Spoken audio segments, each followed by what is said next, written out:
Good morning, all of you. I am Neha. I hope you all are good. This is your social book. Let us start the chapter 20 once again. In previous classes, we have learned about the level of governments. Let's start the new one. Topic is law and the government. Laws and the government. ठीक है. Let us start. The central and the state government makes the laws and every citizens of India has to be follow this. ठीक है. जो भी role central government और state government बनाती है उसे हमें फॉलो करना पड़ता है. जो नागरिक है इस देश का उसको फॉलो करना पड़ता है. Without this laws these laws the government's power to take decision is not of much use. The government also has the power to enforce its decision. For example, according to the law, all the persons driving a motor vehicle must have a license to drive. ठीक है. अब हमें समझाने के लिए एक example दिया है, उसको हम पढ़ रहे हैं. अगर लॉ के हिसाब से जो भी व्हीकल चलाएगा, ड्राइविंग करेगा मोटर व्हीकल की, उसके पास लाइसेंस होना चाहिए. अगर गवर्नमेंट देखती है, फोर्स करती है इस लॉ को फॉलो करने के लिए, तो ड्राइवर में जो भी मोटर व्हीकल चलाएगा उसको क्या करना पड़ेगा, उसको ट्रेन करना पड़ेगा. और उसके हेल्थ को देख के, उसको एज सर्टिफिकेट तब देख के, तब उसके बाद उसको ड्राइविंग करने का क्या मिलेगा, लाइसेंस मिलेगा. तभी वो ड्राइविंग कर सकता है. ठीक है. गवर्नमेंट लॉ के हिसाब से तब वो करेगा. अगर नहीं है उसके पास इन सब में से कुछ मिनिमम है, उसको अच्छे से नहीं है, एज नहीं है, या फिर वो हेल्थली प्रॉपरली अच्छे से नहीं है, तो उसको मना कर दिया जाएगा, उसको लाइसेंस नहीं मिलेगा. Otherwise they may be cause an accident and hurt them self and others people. क्या होगा अगर हम उसको ऐसे चेक नहीं करके देंगे, अच्छे इंश्योर करके नहीं देंगे, तो क्या हो जाएगा, वो क्या कर सकता है, एक्सीडेंट हो सकता है उसके साथ, या दूसरे को वो दिक्कत में. तो इसके अलावा जो लोग हर्ट कर सकते हैं, एक दूसरे को तकलीफ पहुंचा सकते हैं. इसीलिए क्या करते हैं, गवर्नमेंट इसको देख के श्योर करके, जिसको भी लाइसेंस देती है तो उसको क्या करती है, श्योर कर देती है, और अच्छे से प्रॉपर ट्रेनिंग दे के, फिर उसके बाद सारी कंडीशन को वो देख के तब उसके बाद लाइसेंस प्रोवाइड करती है. अगर जिसके पास लाइसेंस नहीं होता उसको कहाँ जाना पड़ता है, जेल में, या तो काफ़ी टाइम तक बंद रहना पड़ता है, या तो फिर आपको क्या करते हैं, अरेस्ट कर लिया जाता है, या तो फिर उसको बहुत ही लार्ज अमाउंट ऑफ मनी उनको देना पड़ता है. ठीक है. In addition to any actions that government can take, there are also steps that people can take if they feel that a particular law is not being followed. For example, the government ensures that only the suitable persons are hired for a job with some reservations for the backward classes. एक addition और भी हो जाता है, action में government करती है. जैसे क्या होता है, स्टेप लेती है, कुछ पर्टिकुलर जो फील करती है उस लॉ के प्रति, उसी के हिसाब से क्या करती है, पर्टिकुलर लॉ लेके आती है फॉलो करने के लिए. जैसे एग्जांपल दिया जाए, इंश्योर करना, सुटेबल देना पर्सन को हायर ऐसी जॉब के लिए करना जो रिजर्व हो, जिसके लिए, किसके लिए, बैकवर्ड पर्सनस के लिए. ठीक है. बैकवर्ड क्लासेस के लिए. If any person feel that they were not hired for a job because of any discrimination on the basis of caste, colour and religious, the aggrieved persons can approach the court and claim that the law is not being followed.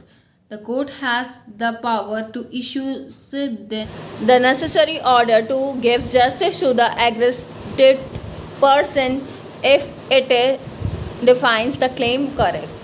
क्या है, अगर उसको देखा जा रहा है कि government अगर इंश्योर नहीं करती है कि वो पर्सन अगर हायर किया जा रहा है जॉब के लिए, वो reservation for a backward classes से है, वो फील नहीं कर पा रहा है कि उसको हायर जॉब में क्यों नहीं किया गया है, उसको फिर क्या है, वो डिस्क्रिमिनेट हो रहा है कास्ट की बेसिस पे, कलर की बेसिस पे, तो उस जगह पे वो कोर्ट में जाके अपने क्लेम रख सकता है, केस दर्ज करा सकता है. उसके बाद उसमें जो है प्रोसेस फॉलो होंगे, कोर्ट के थ्रू जो सुनवाई होगी उसके इशू किया जाएगा. अगर वो क्या है, उसका करेक्ट क्लेम है कि वो सही बात कह रहा है, तो क्या होगा, उसको जस्टिस मिलेगा. टाइप ऑफ गवर्नमेंट में आते हैं, क्या है, there are different types of governments in a different country. Different government है डिफरेंट कहाँ पे, कंट्रीज़ में. For example, India has a democratic types of government and its neighboring country Bhutan is ruled by a king or a monarch. ठीक है. हमारा जो India है वो डेमोक्रेटिक टाइप ऑफ गवर्नमेंट चलाता है, लेकिन भूटान में क्या चलता है, किंग चलता है या मोनार्च गवर्नमेंट चलती है. We say that the Bhutan is a monarchy In democratic, peoples gives the government power to make decision and enforce laws. They elect their representative through the election in which they vote up for a particular person. These elected representative constitute the legislature. The majority of representative elect a government. It is the government who's usually propose the laws before the legislatures which discuss and pass the laws if a majority of representatives vote in favors of it. In democratic, the government has to explain its action and defend its decision to the people. क्या है, जैसे इन a democratic law में क्या होता है, people को government choose करने का हक होता है, डिसीजन मेकिंग और इन्फोर्स लाने के लिए आप कोई लीडर क्या कर सकते हैं, इलेक्ट कर सकते हो बाय द वोटिंग, ठीक है। अगर रिप्रेजेंटेटिव को कॉन्स्टिट्यूशन में खड़ा है और आपको क्या है लेजिस्लेचर का क्या कर रहा है, फॉलो करता है, उसके साथ चलता है, तो क्या होगा, मेजॉरिटी जो होगी जिसे बोलते हैं लेजिस्लेचर में है वो इलेक्ट हो रहा है और उसकी मेजॉरिटी है गवर्नमेंट बनाने की, तो गवर्नमेंट बनेगा। और उसके अगर वो क्या कर रहा है, प्रपोज करता है लॉ के साथ, लेजिस्लेचर में पहले जगह डिस्कस होगा, उसके अलावा क्या होगा, वो फेवर में अगर वोट पाता है तो उसको क्या बनाने के मिल सकता है, फॉर्म करता है, गवर्नमेंट फॉर्म करता है, जिससे वो क्या कर सकते हैं, एक्शन वो डिफेंड कर सकते हैं अपने डिसीजन को, कि लोगों को बता सकते हैं, ठीक है। अगर मोनार्च में होता है तो it is the monarch king और queen has the power make decision and run the government. A monarch may have a small groups of advisors to discuss matters with, but the final decision making power remains with the monarch. The monarch does not have to explain their actions or defend their decisions to the people. In a monarch, peoples have no power to go to court to seek justice against the monarch as in a democracy. Our neighboring country Nepal was a monarchy, now it is a democratic. जो power होती है monarch के basis पे, तो government अगर जो form होती है वो किंग के फॉर्म में होती है, और किंग अगर उसमें कोई डिसीज़न लिया, हम उसके ऊपर क्लेम करना चाहते हैं, तो हमारे पास ऐसा ऑप्शन नहीं होता, हम कोर्ट नहीं जाके उनसे क्वेश्चंस नहीं कर सकते या फिर हम ये आर्ग्यू नहीं कर सकते। लेकिन डेमोक्रेटिक में ऐसा नहीं होता, हम कर सकते हैं डिसीज़न का, हम अगर हमारे फेवर में नहीं है, हमारा कुछ फ़ायदा नहीं हो रहा है, तो हम उसके लिए क्लेम कर सकते हैं। हमारी जो नेबरिंग कंट्री है नेपाल, उसमें मोनार्च पहले चलता था, अभी क्या हो गई है, now it is a democratic, ठीक है। अब स्टार्ट करते हैं democratic government. A government can be explain as peoples obeying the rules passes by the representative they have elected to rule. So in a sense a democratic is a rule by the people. The main ideas is that the people rule themselves by the participating in making of these rules indirectly. जैसे democratic क्या मतलब क्या होता है, people जो है पालन कर रहे हैं उनके जो रूल्स है बनाए हैं, नियम जो बनाए हैं, अब वो उसको रिप्रेजेंटेटिव जो इलेक्ट हुआ है वो रूल कर रहा है, उसके हिसाब से उसको क्या किया जाता है, पास किया जाता है, ठीक है। लोग बनाते हैं रूल्स, उसी के हिसाब से लोग क्या बनाते हैं, मतलब लोगों के लिए ही बनाया गया है, वो पालन करे उस रूल्स का, और वो जो रिप्रेजेंटेटिव है इलेक्ट हुआ है, गवर्नमेंट जिसने बनाई है, फॉर्म की है, वो अब हमें क्या करता है, in the sense of democratic, और वही जो रूल्स है वो लोगों के लिए है ना, तो फॉलो कराता है।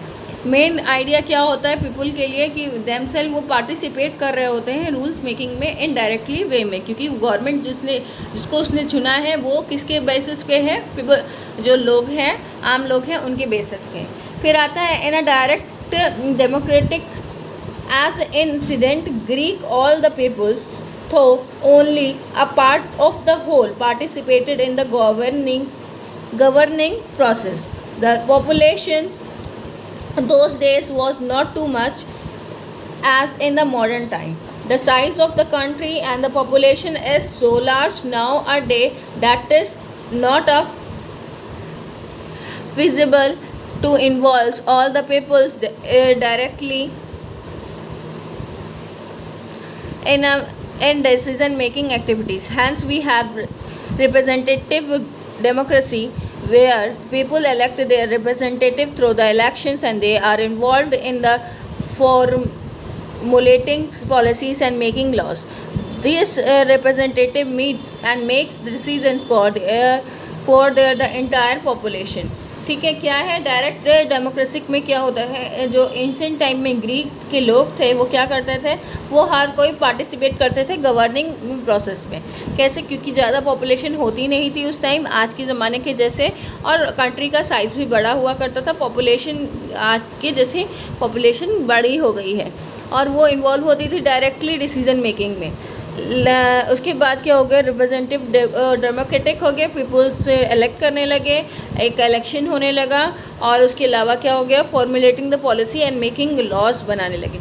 उसके बाद रिप्रेजेंटेटिव ने जो डिसीजन मेकिंग लॉज होता था तो मीटिंग होता, फॉर्मुलेटिंग किसके पॉलिसीज़ के अकॉर्डिंग होता था, जो इलेक्शन हुआ है, इलेक्ट हुआ है पर्सन उसके अकॉर्डिंग. तो रिप्रेजेंटेटिव क्या करता था, जो उसका मिलते थे और उसका डिसीजन मेकिंग थी वो एंटायर पॉपुलेशन के अकॉर्डिंग किया जाता था. ठीक है, अब you have to read up to this point and make a video of your reading. If you have any doubt you can ask from my Gmail and thank you.